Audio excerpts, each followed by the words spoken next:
You might be thinking about buying another home, but you don't want to sell the one you already have. Maybe you built some equity, maybe your home has gone up in value, or maybe you've thought about turning your current home into a rental.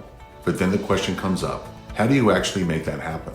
And more important, how do you come up with a down payment? Because that's where most people get stuck.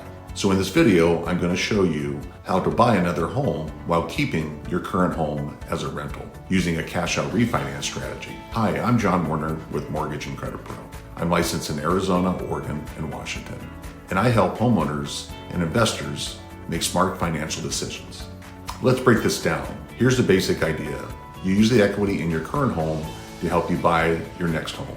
And one of the most common ways to do this is through a cash out refinance. Cash out refinance allows you to replace your current mortgage with a new loan and pull out some of the equity in cash. That cash can be used as a down payment on your next home. Now let's walk through how this actually works. Let's say you bought your home a few years ago.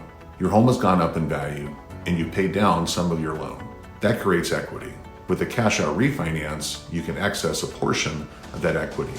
You receive those funds and then use them towards the down payment on the next property. Then instead of selling your current home, you turn it into a rental. Now you have two properties, your new primary residence and your previous home, which is now generating rental income. Now here's where the strategy really matters. You have to make sure the numbers work. You want to look at what your new mortgage payment will be, what your rental income could be, and how everything fits into your overall financial picture. Because the goal is not to buy another home. The goal is to do it in a smart way. Now let me say this, a cash out refinance is not always the best option for everyone. If you already have a very low interest rate, you need to look closely at whether it makes sense to replace that with a new loan. Sometimes there are other options like a HELOC, but for many homeowners, especially if they need a larger down payment, cash out refinance could be a strong strategy. Now here's another key piece. When you turn your current home into a rental, that rental income can offset your payment and help you qualify for your next home. That's a big advantage. Now let's talk about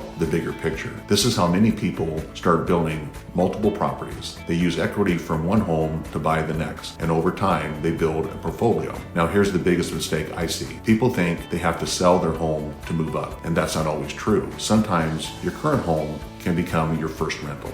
Now I want to ask you something. Would you rather sell your home and start over or keep it and turn it into an income producing asset? Drop that in the comments. I read everyone. If you're thinking about doing something like this and want to see what your numbers look like, feel free to reach out. I'll walk you through your options so you can make the right move. And if you need your real estate agent who understands investment properties, let me know. I work with some really strong agents and I can connect you with them. And if you're watching this, the next video you should watch is how to qualify for multiple properties, because that is the next step in building a real estate portfolio. If this video helped you, make sure you like and subscribe for weekly videos on mortgage, real estate, and smart investing strategies, and share it with someone you know who might be thinking about turning their home into a rental. Thank you for watching, and I'll see you in the next video.